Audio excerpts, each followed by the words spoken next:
ಎಷ್ಟೋ ಜನ ಅಪ್ಪನ್ ದುಡ್ಡಲ್ಲಿ ಶೋಕಿ ಮಾಡ್ಕೊಂಡ್ ಬರ್ತಾರೆ. ಸ್ಲಮ್ ಅಲ್ಲಿ ಇದ್ದಿ ನಮ್ಗ್ ಕಷ್ಟ ಸುಖ ಏಟು ಎಲ್ಲಾ ತಗೊಂಡೇ ಬಂದ್ಬಿಟ್ಟಿದೀವಿ ಜೀವನದಲ್ಲಿ. ಸ್ಲಮ್ ಅಂದ್ರೆ ಕೀಳಾಗಿ ನೋಡ್ತಾರಣ್ಣ. ಸ್ಲಮ್ ಅಲ್ಲಿ ಟ್ಯಾಲೆಂಟ್ಸ್ ಇಲ್ಲ ಅಂತ ಯಾರಣ್ಣ ಹೇಳಿದ್ ನಿಮ್ಗೆ? ಎಲ್ಲಿಂದ ಬಂದಿದ್ದು? ಹೋ ಇದು ಯಶವಂತಪುರ, ಇದೊಂದ್ ಸ್ಲಮ್ಮು. ಮಾರ್ಕೆಟ್ ಇದೊಂದ್ ಸ್ಲಮ್ಮು.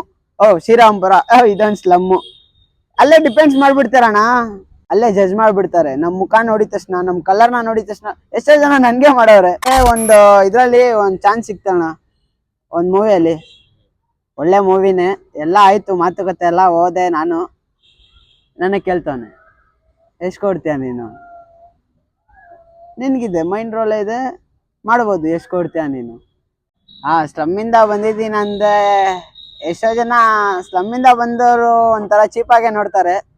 ಅವ್ರ ಮುಂದೆ ಎಲ್ಲ ಹೆಂಗ್ ಗೊತ್ತಾ, ಇದು ಹೆಂಗಂದ್ರೆ ಎಷ್ಟೋ ಜನ ಅಪ್ಪನ್ ದುಡ್ಡಲ್ಲಿ ಶೋಕಿ ಮಾಡ್ಕೊಂಡ್ ಬರ್ತಾರೆ. ಸ್ಲಮ್ ಅಲ್ಲಿ ಇದ್ದಿ ನಮ್ಗ್ ಕಷ್ಟ ಸುಖ ಏಟು ಎಲ್ಲಾ ತಗೊಂಡೇ ಬಂದ್ಬಿಟ್ಟಿದೀವಿ ಜೀವನದಲ್ಲಿ. ಏಟ್ಗಳ್ನ ಹೆಂಗ್ ತಗೊಂಡಿದೀನಿ ಅಂದ್ರೆ ಏಟ್ಗಳ್ನ ಬೇರೆಯವ್ರಿಗೆ ಹೇಳ್ದೆ ಕಣ್ಣಲ್ಲಿ ನೀರ್ ಬಂದ್ಬಿಡುತ್ತೆ, ಆ ತರ ತಗೊಂಡು ಈಗ ಒಂದ್ ಸ್ಟೇಜ್ ಕಾಯ್ತಾ ಇದ್ದೀನಿ ಅಂದ್ರೆ ನಾನು ಅದೆಲ್ಲ ಸ್ಟೇಜಲ್ಲಿ ಮಾತಾಡ್ಬೇಕಂತಾನೆ. ನನ್ಗೇನಾಗಿದೆ ಏನಾಗಿದೆ ಇನ್ನ ಮುಂದಕ್ಕೆ ಏನಾಗ್ತೀನಿ ಎಲ್ಲ ನನಗೊಂದು ಸ್ಟೇಜ್ ಬೇಕು. ಸ್ಟೇಜ್ ಕಾಯ್ತಾ ಇದ್ದೀನಿ. 100% ಆಗೋಣ. ಇವಾಗ ಹೆಂಗ್ ನನ್ನ ಸಪೋರ್ಟ್ ಮಾಡ್ತಾರೋ ಅದೇ ತರ ಸಪೋರ್ಟ್ ಮಾಡಿದ್ರೆ ಒಂದಲ್ಲ ಒಂದ್ ದಿವಸ ಸ್ಟೇಜಲ್ಲಿ ನಿಂತ್ಕೊಂತೀನಿ, ಮಾತಾಡ್ತೀನಿ. ಸ್ಲಮ್ ಅಂದ್ರೆ ಕೀಳಾಗಿ ನೋಡ್ತಾರಣ್ಣ. ತುಂಬಾ ಜನ ಸ್ಲಮ್ ಅಲ್ಲಿ ಇರೋರಿಗೆ ಟ್ಯಾಲೆಂಟ್ ಇರಲ್ಲ, ಏನು ಇಲ್ಲ, ಬರೀ ಮಾತುಗಳು ಅಷ್ಟೇ ಅಂತಂತಾರೆ. ಅದರಲ್ಲಿ ಹೇಳ್ಬೇಕಂದ್ರೆ ಸ್ಲಮ್ ತುಂಬಾ ಜನ ಇದ್ದಾರೆ ಟ್ಯಾಲೆಂಟ್. ಅಣ್ಣ, ಸ್ಲಮ್ ಅಲ್ಲಿ ಟ್ಯಾಲೆಂಟ್ಸ್ ಇಲ್ಲ ಅಂತ ಯಾರಣ್ಣ ಹೇಳಿದ್ ನಿಮ್ಗೆ? ಸ್ಲಮ್ ಅಲ್ಲಿ ಟ್ಯಾಲೆಂಟ್ ಇರೋದು ಒಂದೇ ಒಂದ್ಸತಿ. ಎಷ್ಟೋ ಜನ ಸೆಲೆಬ್ರಿಟಿ ಇದ್ದಾರೆ, ಎಷ್ಟೋ ಜನ ಅವ್ರೆ.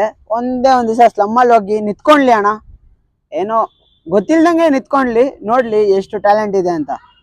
ಫುಟ್ಬಾಲ್ ಆಡ್ತಾರೆ, ಕಬಡ್ಡಿ ಆಡ್ತಾರೆ, ಡ್ಯಾನ್ಸ್ ಮಾಡ್ತಾರೆ, ಏನೇನೋ ಟ್ಯಾಲೆಂಟ್ಸ್ ಇದೆ ಅಣ್ಣ. ಭರತನಾಟ್ಯ ಏನೇನೋ ಮಾಡ್ತಾರೆ.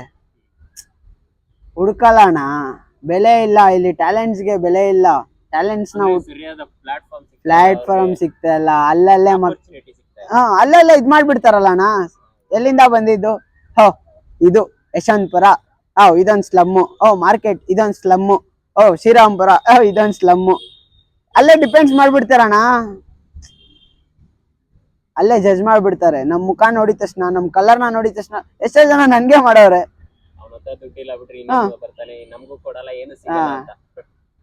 ಎಷ್ಟೋ ಜನ ನನಗೆ ಒಂದು ಇದ್ರಲ್ಲಿ ಒಂದ್ ಚಾನ್ಸ್ ಸಿಕ್ತಣ್ಣ, ಒಂದ್ ಮೂವಿಯಲ್ಲಿ. ಒಳ್ಳೆ ಮೂವಿನೇ, ಎಲ್ಲ ಆಯ್ತು, ಮಾತುಕತೆ ಎಲ್ಲ ಹೋದೆ ನಾನು. ನನಗೆ ಕೇಳ್ತಾನೆ, ಎಷ್ಟು ಕೊಡ್ತೀಯ ನೀನು? ನಿನ್ಗಿದೆ ಮೈಂಡ್ ರೋಲ್ ಇದೆ, ಮಾಡ್ಬೋದು, ಎಷ್ಟು ಕೊಡ್ತೀಯ ನೀನು? ನಾನು ಕೊಡಕ್ ಬಂದಿಲ್ಲ, ನನ್ನ ಟ್ಯಾಲೆಂಟ್ನ ತೋರ್ಸಕ್ ಬಂದೆ. ಕೊಡಕ್ ಬಂದು ಎಷ್ಟೋ ಜನ ಮನೆ ಮಠ ಎಲ್ಲ ಮಾರ್ಕೊಂಡು ಇವಾಗೂ ಇದ್ದಾರೆ. ನನ್ನ ಟ್ಯಾಲೆಂಟ್ ಇಟ್ಕೊಂಡೆ ಅಣ್ಣ. ಇದುವರೆಗೂ ಒಂದ್ ಇದ್ರಲ್ಲಿ ಯಾಮಾರ್ಬಿಟ್ಟೆ ಅಣ್ಣ. ಯಾವ್ದೋ ಒಂದು ಆಕ್ಟಿಂಗ್ ಕ್ಲಾಸ್ಗೆ ಹೋದೆ, ಅಲ್ಲಿ ದುಡ್ಡು ಕಟ್ಟಿ ಯಾಮಾರ್ಕೊಂಡೆ. ಅದೊಂದು ಲೆಸನ್ ಆಯ್ತು ನನ್ಗೆ.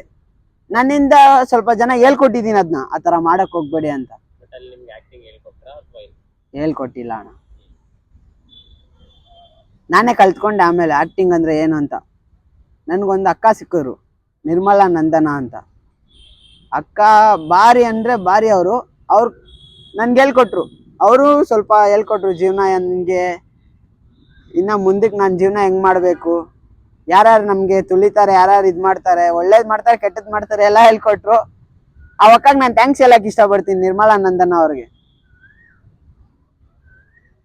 ಒಳ್ಳೆ ಸಪೋರ್ಟಿವ್ ಆಗೇ ಇದ್ರು.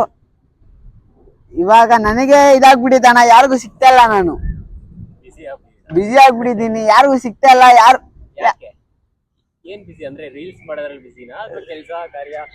ರೀಲ್ಸ್ ಮಾಡ್ತೀನಿ ಅಣ್ಣ, ಅಲ್ಲಿ ಇಲ್ಲಿ. ಯಾವ್ದೋ ಒಂದು ನಿಜವಾಗ್ಲೂ ಒಂದ್ ವಾರಕ್ಕೆ 1-2 ಅಣ್ಣ ಇವೆಂಟ್ ಇರುತ್ತೆ, ಅದು ಫಂಕ್ಷನ್ ಇರುತ್ತೆ. ಅಲ್ಲಿ ದೊಡ್ಡ ಸೆಲೆಬ್ರಿಟಿನೂ ಇರ್ತಾರೆ, ಚಿಕ್ಕ ಸೆಲೆಬ್ರಿಟಿನೂ ಇರ್ತಾರೆ. ಅದ್ರಲ್ಲಿ ನನ್ನ ಒಬ್ಬ ಯಾರಣ್ಣ ಒಬ್ಬ ಗುರ್ತಿಡ್ದು ಕರೀತಾನೆ, ನೋಡಿ ಬ್ರೋ ನೀವು ಬನ್ನಿ, ನೀವು ಮಾಡಿ ಅಂತ. ಸೊ ಇವೆಂಟ್ಗಳಿಗೆ ಕರೀತಾರೆ ಅಂತಂದ್ರಿ, ಅಂದ್ರೆ ಏನ್ ಪರ್ಫಾರ್ಮ್ ಮಾಡಕ ಅಥವಾ ಯಾವ ತರ?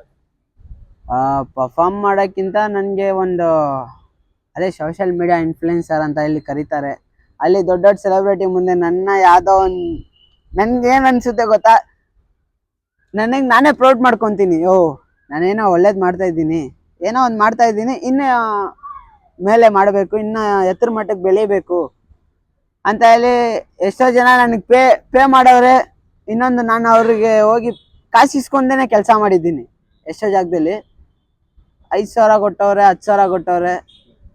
ಒಬ್ಬೊಬ್ರು ಕಾಸು ಅವ್ರದ್ದು ಇರುತ್ತೆ ಗೊತ್ತಾ ಒಂದೊಂದು, ಅದನ್ನ ನೋಡಿ ನಾನು ಕಾಸೇ ಇಸ್ಕೊಳಲ್ಲ. ಕಷ್ಟಗಳ್ನ ಅವ್ರು ಹೇಳ್ತಾರೆ ಗೊತ್ತಾ, ನಾನು ಇದುವರೆಗೂ ನಾನು ಇರೋದೇ ಹಿಂಗೆ ಅಣ್ಣ, ಯಾರೇ ಬರಲಿ ಯಾರೇ ಹೋಗ್ಲಿ ಎಲ್ಲಾರ ಹತ್ರ ಅಟ್ಯಾಚ್ ಆಗ್ಬಿಡ್ತೀನಿ ಗಮ್ ಥರ. ಅದೇ ನನಗೆ ಮಾಡ್ತಾರೆ ಗೊತ್ತಾ, ಅವಾಗ ತಿಕ್ಲಿ ಹಿಡಿಯುತ್ತೆ. ಅವಾಗ ಒಬ್ಬನೇ ಕೂತ್ಕೊಂಡು ಯೋಚನೆ ಮಾಡ್ತೀನಿ, ಏನಪ್ಪ ನಾನು ಎಲ್ಲರಿಗೂ ಒಳ್ಳೇದು ಮಾಡಕ್ಕೆ ಹೋಗ್ತೀನಿ, ಇಲ್ಲಿ ಎಲ್ಲರೂ ನನಗೆ ಹಾಕೊಂಡು ರುಬ್ತವ್ರಲ್ಲ ಅಂತ. ಇವಾಗ ನೀವು ಮಾಡೋ ರೀಲ್ಸ್ಗಳಲ್ಲೂ ಕೆಲವರು ಹೊಟ್ಟೆ ಉರಿ ತಡ್ಕೊಳಕ್ ಆಗದೆ ಇರೋರು ಬ್ಯಾಡ್ ಕಮೆಂಟ್ಸ್ಗಳನ್ನ ಹಾಕ್ತಾರೆ. ಜೊತೆಲೇ ಇರ್ತಾರಣ್ಣ ಅವ್ರು, ನಾನು ನೋಡ್ತೀನಿ ಜೊತೆಲೇ ಇರ್ತಾರೆ. ಅದಕ್ಕೆ ಇವಾಗ ಯಾರನ್ನೂ ನಂಬಲ್ಲ ಅಣ್ಣ. ಇದಾರಲ್ವಾ ಬ್ಯಾಡ್ ಇದ್ದಾರೆ ಅಣ್ಣ, ಪಕ್ಕದಲ್ಲೇ ಕುತ್ಕೊಂಡಿರ್ತಾನೆ, 4 ಪೇಕ್ ಹಾಕೊಂಡಿರುತ್ತೆ ಅವನ ಹತ್ರ. ಅವ್ರಮ್ಮ ಬೇರೆ ಅಲ್ಲ, ನಮ್ಮಮ್ಮ ಬೇರೆ ಇಲ್ಲ, ಅವ್ರ ಅಕ್ಕ ಬೇರೆ ಅಲ್ಲ, ನಮ್ಮ ಅಕ್ಕ ಬೇರೆ ಇಲ್ಲ. ಕಮೆಂಟ್ಸ್ ಅಲ್ಲಿ ಬಂದು ಆ ಥರ ಹಾಕಿದ್ರೆ ಏನ್ ಸಿಗುತ್ತೆ? ನಾನು ಖುಷಿ ಪಡ್ತೀನಿ, ನನ್ನ ತಾಯಿಯಾಗ ನಾನು ಖುಷಿ ಪಡ್ತೀನಿ ಅಣ್ಣ. ಒಬ್ಬ ನನ್ಗೆ ಬ್ಯಾಡ್ ಕಮೆಂಟ್ಸ್ ಹಾಕ್ಲಿ, ಒಳ್ಳೇದಾಗ್ಲಿ ಕೆಟ್ಟದಾಗ್ಲಿ ನಾನು ಖುಷಿ ಪಡ್ತೀನಿ. ಸರಿ ಬಿಡು, ಯಾವ್ದೋ ಒಂದು ರೂಪದಲ್ಲಣ್ಣ ಅವ್ರು ಮಾಡ್ತಾರಲ್ಲ ಅವ್ರ ಕೆಲ್ಸನ, ಮುಂದೆ ಬಂದ್ ಮಾಡಕ್ಕಾಗಲ್ಲ, ಹಿಂದೆ ಹೋಗಿ ಮಾಡ್ತಾರ, ಮಾಡ್ಲಿ. ಒಂದ್ ದಿವಸ ಬಂದಾಗ ನಾನ್ ಮಾಡೋದ್ನ ತಡ್ಕೊಳಕ್ಕೆ ಆಗಲ್ಲ ಅವ್ರ ಬ್ಲೀಡಿಂಗ್ಗಳನ್ನ, ಆ ಥರ ಆಗ್ಬಿಡುತ್ತೆ. ಒಂದ್ ಸ್ಟೇಜಲ್ಲಿ ನಾನು ನಿಂತ್ಕೊಂಡಾಗ ಅಯ್ಯೋ ಹಿಂಗಿದ್ದವ್ನು ಹಿಂಗಾಗೋದ್ನಾ ಅಂತ ಹೇಳಿ ಯೋಚನೆ ಮಾಡ್ಬೇಕು ಅವರು. ಯಾವ್ದಾದ್ರು ಎಕ್ಸಾಂಪಲ್ ತಗೊಳ್ಳೋದಾದ್ರೆ ಬ್ಯಾಡ್ ಕಮೆಂಟ್ಸ್ ಅಂತಂದ್ರೆ ನಿಮ್ಗೆ ತುಂಬಾ ಹರ್ಟ್ ಆಗಿರೋಂಥದ್ದು? ಹರ್ಟ್ ಆಗಿರೋದು ಅಂದ್ರೆ ಆಗಿದೆ ಅಣ್ಣ. ಅಮ್ಮನ ಅಕ್ಕನಂತ ಅಲ್ಲಿ ಮಾತಾಡ್ತಾರೆ, ಅವ್ರಿಗೆ ನಾನು ಕೇಳೋದೇ ಇಷ್ಟೇ, ನೀವು ಬಂದಿದ್ದು ಅಲ್ಲಿಂದ ತಾನೆ, ನೀವೇನು ಬೇರೆಯಿಂದ ಬಂದ್ರ? ನಾವು ಅಲ್ಲೇ ನೀವು ಅಲ್ಲೇ, ಯಾಕೆ ಆ ಥರ? ನಿಮ್ಮಮ್ಮ ಬೇರೆ ಅಲ್ಲ, ನಮ್ಮಮ್ಮ ಬೇರೆ ಅಲ್ಲ, ಆ ಥರ ಮಾತೇನಕ್ಕೆ ಆಡ್ತೀರಾ? ಇಷ್ಟ ಆಗಿಲ್ವಾ ಮೇಲೆ ಎತ್ಕೊಂಡು ಹೋಗ್ರಿ, ನೋಡಕ್ ಹೋಗ್ಬೇಡಿ. ಒಬ್ಬನಿಗೆ ಸಪೋರ್ಟ್ ಮಾಡಿ, ಒಬ್ಬ ಮಿಡಲ್ ಕ್ಲಾಸ್ ಫ್ಯಾಮಿಲಿಯಿಂದ ಬರ್ತಾವನಂದ್ರೆ ಅವ್ನಿಗೆ ಸಪೋರ್ಟ್ ಮಾಡಿ. ಇಲ್ವಾ ಮಾಡೋಕ್ಕಾಗಿಲ್ವಾ, ನೀವೆಲ್ಲಿದ್ದೀರ ಅಲ್ಲೇ ಇರ್ರಿ. ಇವತ್ತು ನಾನು ಇಷ್ಟು ಮಟ್ಟಿಗೆ ಬೆಳೆದಿದ್ದೀನಿ ಅಂದರೆ ನಿಮ್ಮ ಸಪೋರ್ಟಿಂದಾನೇ ಬೆಳೆದಿದ್ದೀನಿ. ನಾನು ಕೇಳೋದೇ ಇಷ್ಟೇ ಎಲ್ಲರಿಗೂ, ಎಷ್ಟು ಜನ ಇದ್ದಾರೋ ಸೆಲೆಬ್ರಿಟಿಗಳು, ಎಷ್ಟು ಜನ ಇದ್ದಾರೋ ರೀಲ್ಸ್ ಮಾಡೋರು, ಎಲ್ಲರಿಗೂ ಕಾಮನ್ ಆಗಿ ಬ್ಯಾಡ್ ಕಮೆಂಟ್ಸ್ ಬಂದಿದೆ. ನಾನು ತಲೆ ಕೆಡ್ಸ್ಕೊಳಲ್ಲ, ಖುಷಿ ಪಡ್ತೀನಿ. ಇವತ್ತು ನಮ್ಮಮ್ಮನ ಬೈದವ್ ನಾಳೆ ಅವ್ರಮ್ಮನ ಬೈಯೋರು ಇನ್ನೊಬ್ರು ಇರ್ತಾರಲ್ಲ. ಹೌದು, ಇವಾಗ ಇನ್ಸ್ಟಾಗ್ರಾಮ್ ಅಲ್ಲಿ ಇನ್ಫ್ಲುಯೆನ್ಸರ್ಸ್ ತುಂಬಾ ಜನ ಇದ್ದಾರೆ, ಓಕೆನಾ? ಇನ್ಸ್ಟಾಗ್ರಾಮ್ ಯೂಸ್ ಮಾಡ್ಕೊಂಡು ಇವಾಗ ಮನೇನು ಕಟ್ಟಿದ್ದಾರೆ, ಕಾರ್ಗಳನ್ನು ತಗೊಂಡಿದ್ದಾರೆ, ಅದಂತೂ ಪಕ್ಕ. ಆ ಥರ ಅದ್ರ ಬಗ್ಗೆ ಹೇಳೋದು? ಓಕೆ, ಈ ಮ್ಯಾಟ್ರಿಗೆ ಬರ್ತೀನಿ ಅಣ್ಣ. ಇದು ನನಗೆ ತುಂಬಾ ಇಷ್ಟ ಆಯ್ತು. ಅನಾಮಿ ದುಡ್ಡು ಬೇಡ, ಒಬ್ರಿಗೆ ತಲೆ ಹಿಡಿದಿರೋ ದುಡ್ಡು ಬೇಡ, ಒಬ್ರು ಮನೆ ಜೀವನ ಹಾಳು ಮಾಡಿರೋ ದುಡ್ಡು ಬೇಡ.